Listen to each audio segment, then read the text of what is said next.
Hi, congratulations on your new RV. We're really excited for you. Please make sure before you're signing that you bring the following items with you. If you're a cash buyer, please make sure that you bring a cashier's check, no personal checks at time of signing, or you may bring actual cash.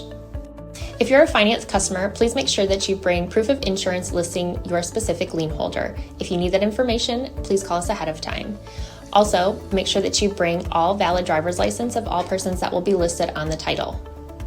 If you have a trade that you're trading in with us, please make sure that you bring your 10-day payoff as well as your title and all persons who will be listed on the title of that trade. Arrive 30 minutes early before your appointment time so we can properly inspect your unit, and also make sure that you have the fridge on and running prior to arrival. If you have any questions, please feel free to give us a call at 810-686-0710. Thanks so much. Have a great day. Hello, this is Mike with TradeWinds RV Center. Here to congratulate you on the purchase of the Catalina Legacy Edition 303 QB-CK travel trailer. You guys have picked a really cool bunkhouse here. I'm here to walk you around it, show you how to use a few things, get the best out of your camping experience. Let's start by talking about arriving at the campsite. A couple things to take into consideration. Leave room for your awning to come out. I do not have that run out right now because it's sprinkling out here. I don't want to get your awning all wet. And then your slide. Leave plenty of room for your slide to come in and out, preferably nothing hanging over top of it. And leave yourself a nice walking path beside your slide.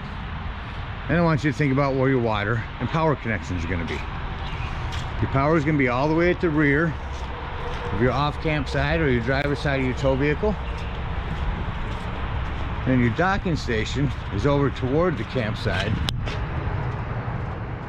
right here behind your storage rack. So park accordingly so you can utilize the facilities at the campsite.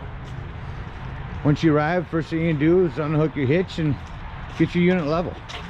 Now I do recommend run your slide in, measure out your trailer, put your stick on level in the middle of your unit. That way somebody can watch it while you come up here and use your power tongue jack. If you got night for docking at night, simply lower or raise your unit until you've got it level. Should you lose power, you have a manual override right here and a hand crank that'll bring that up or down. Speaking of power, check your terminals. Make sure those haven't wiggled loose over time. Once we've got our unit level, that's what we're going to do is stabilize it. Now on all four corners of your unit, have these stabilizing jacks, 3/4 inch hand crank right here. Simply crank them down. As I crank them down, I'm going to recommend jack pads. Jack pads are going to protect the feet of your stabilizing jacks from dirt, debris, hot black top in the summer. Better distribute the weight. Just use your 10% off coupon and pick up a few items that I mentioned on here to make your camping experience better. Just grab a 4-pack of those, put them down. Just run these down until they're taut. You can use an impact driver or a drill gun, but when you get to the bottom, slow down, because remember, these are stabilizing jacks, not leveling jacks. You just want to make the unit stable. So run all 4 of these down just until they're taut. You got your unit level and stable. We can go ahead and hook up our power and water. Again, all the way on the off camp side, rear side of your unit is your 30 amp cord. Plugs in right here. Should you need to plug in at home, we do have a 30 to 110 adapter that'll plug on the end of that and plug into some 110. Just run appliances accordingly. You want to run maybe your fireplace and AC at the same time. That would make sense anyway. But got your power hooked up. Let's hook up our water. Now if you're using your storage rack right here on the way there, accessory rack, you wouldn't have had to do this. You would have already had this down. But to bring this down, we'll simply remove a couple cotter pins.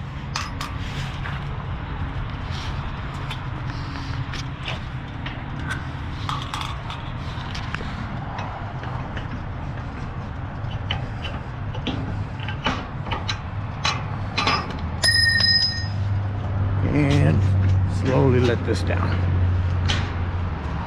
That brings us to our city water connection.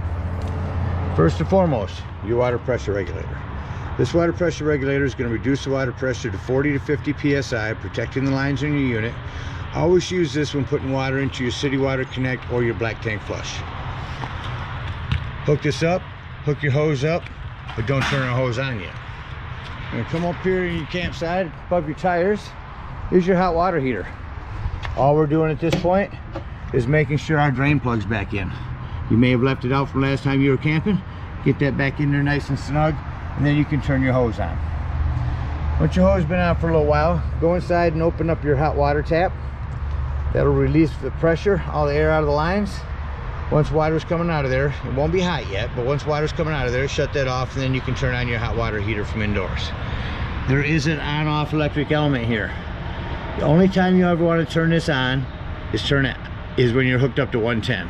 Turn it on here and electric indoors. Hot water heater's not working. You got a couple bubble reset valves right here. They'll just bubble out, come out, push that back in. Other instructions for your hot water heater there. As far as this, you're all set up to camp. Let's say you're gonna go camping and you're not gonna use city water. You're gonna go dry docking. You wanna fill up your potable water tank with fresh water. On your off campsite toward the front by your storage is your potable water tank. Simply fill this up with a hose. No need for a water pressure regulator. Two ways to tell when it's full. One, there's a overflow valve right there. And two, you can go inside and press your fresh water button, fresh water tank level, and that'll tell you when it's full. Just remember, when using fresh water or potable water, that's when you're going to want to turn on your water pump. Don't turn on your water pump if using city water. It's already pressurized. All right, you're all set up to camp. Let me go ahead and walk you around the unit real quick. Your pass-through storage, fresh water lines, fresh water connection, fresh water drain. When you're leaving the campsite dry docking, you'll drain that there.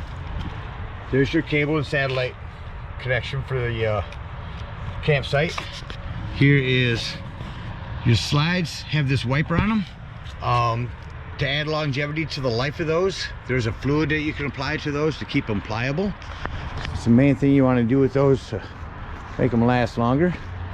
Behind your slide area is your sewer connection. Black and gray tanks all in the same area. Your power.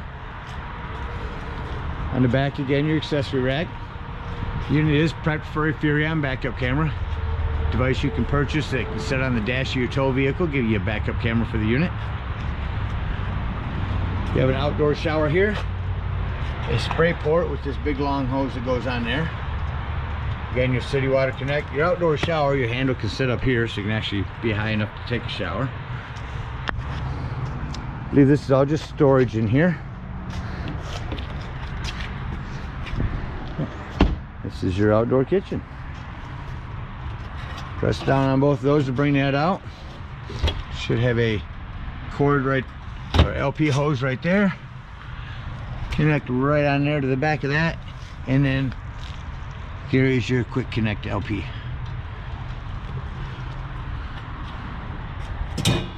Push these down to get that to go back in. Storage, your fridge. Be sure to lock this when you leave. Low point drain for your main waters when you're hooked up to city. Leash link. Want to have your pet with you. Here's your black tank flush. We'll talk about that when leaving the campsite. Your outdoor speakers. LED awning. You can change the colors of that or make it crazy dance like that. There's a hood for your microwave. This prep for a TV out here with 110 and cable. This is a flue for your furnace. If you're running your furnace, steer clear of that. It will get rather warm. That is a manual override crank hole for your slide.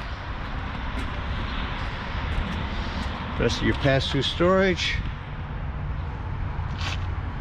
Propane tanks do have a cover with a regulator. Simply point it toward the tank you wish to be using. Lefty-loosey to open. Again, your power tongue jack, your battery post, and your battery disconnect. This will disconnect all of the battery power to the unit. That'll come important later when I talk about your carbon monoxide propane detector. That about covers everything out here. Let's go take a look inside your unit. So found your remote. What I want to tell you about this is it's separated by indoors and outdoors. Red being indoors. Turn your TV up here. And green being outdoors. You can change the source for both. You can actually play Bluetooth radio indoors and then set your source for outdoors to just the AM FM. So lots you can do with this to separate indoors from outdoors. Lastly, down here, your fireplace. Not just for looks anymore. Yeah, I can go through and, where's my colors at? Go through and have all the pretty colors. But the biggest thing is the heat. Turn the heat up to high. If you're somewhere and it's chilly in the morning or evening, instead of using up your gas, use the camp's electric to get it toasty in here, because that is kicking out some heat and that'll save you some money. Alright, so that about covers everything in here. Again, let's act like we're leaving the campsite. First thing I like to do is shut off my interior lights. Then again, I can walk through and see which individual lights I need to shut off.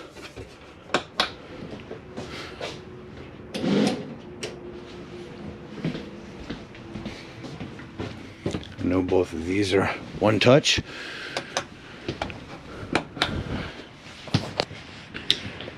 Now go back to your control panel, turn on your interior lights. Make sure that nothing is in the way of this slide. Make sure doors are closed, drawers are closed. All these drawers, those drawers. Nothing's going to stop your slide from coming in. And you're not going to break off any doors when you do so. Before I do that, I see that I forgot the furnace. I'm sorry. Over here in the corner is your furnace. So we'll start by turning on your AC.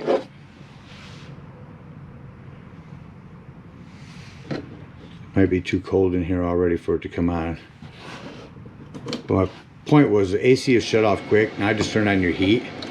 Your heat, when I shut that off, oh, there's your AC. No, that was just the fan for your heat. So when you shut that off, to the second one here, it takes longer for your heater to shut off than it does for your AC. Your AC will shut right off like in a matter of seconds, but your heat, the fan, takes just a couple of minutes to shut off. Slide in.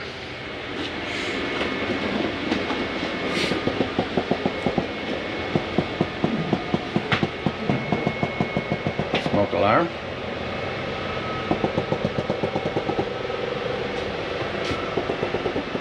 See the importance of having everything out of its way.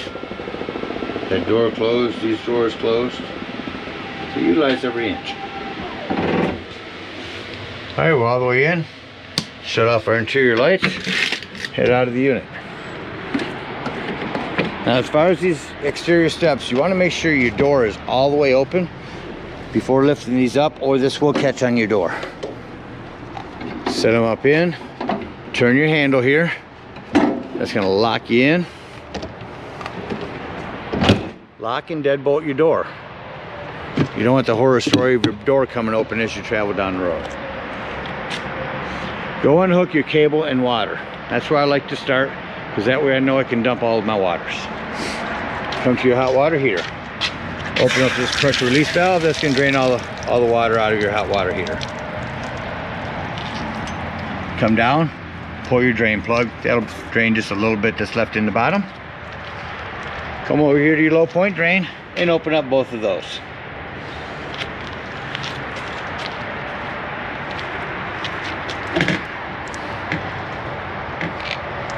Close up your hot water heater.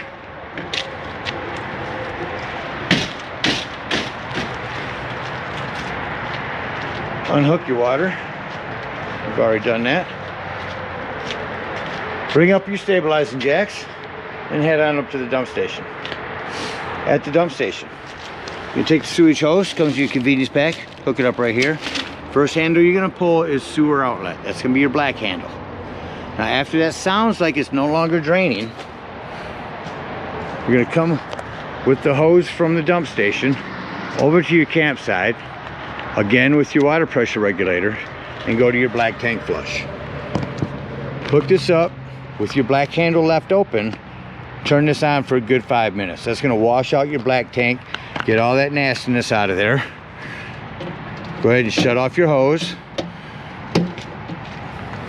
Close that up, go back around, close your black handle, and then you're gonna pull the gray handle. That's gonna be the one right here on the right. After that sounds like it's no longer draining, that's gonna be your cleaner water, it's your sinks and your showers. That's gonna clean your sewage hose out for you. You're gonna take that, come right to your bumper, open that up and store your sewage hose right in there. Nice sanitary place for it. Again, we thank you guys so much for your purchase of this trailer. We hope you enjoy it for many years to come. Happy camping.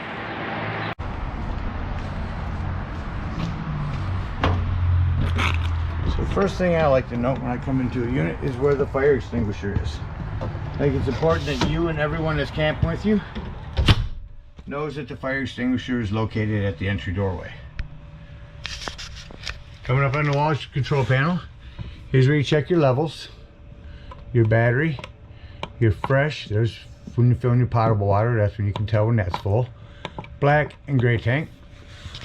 Over here's your slide. We'll run that in when we leave. Your awning. Like I said, I don't want to run it out and get it all wet, but I will extend it real quick just to show you that it does work. You only want to run that out until you'll no longer see the brown cup top of the awning. You'll see a flap fall down to 90 degrees and you'll see your bar. Once that's down hanging, that's as far as you want to go on that. Your exterior and interior lighting. Here's where you turn on your water pump if you're using potable water, and here's where you turn on your water heater. And around the side to the new 12-volt fridge. Get that turned on over there. Down here is access panel to your breakers and fuse box. Looks like got a handful of 15s, couple 40s. Highly recommend grabbing some of those to take camping with you.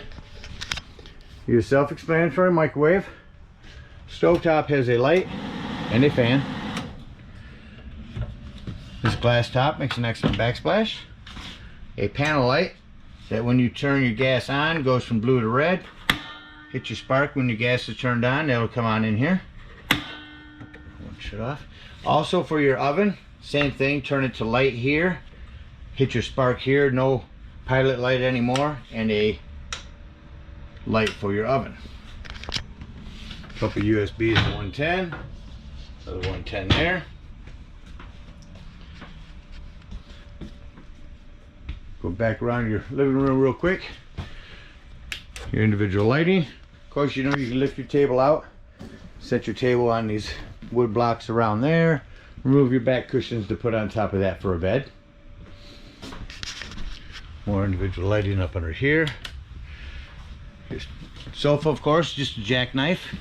Lift up the front and lay it down for a bed. Lift up the front and pull from the back to put it back down. Also cup holders. Coming over to your Connex TV. Turn that on here. Look real quick for your remotes. They're probably over here in this drawer.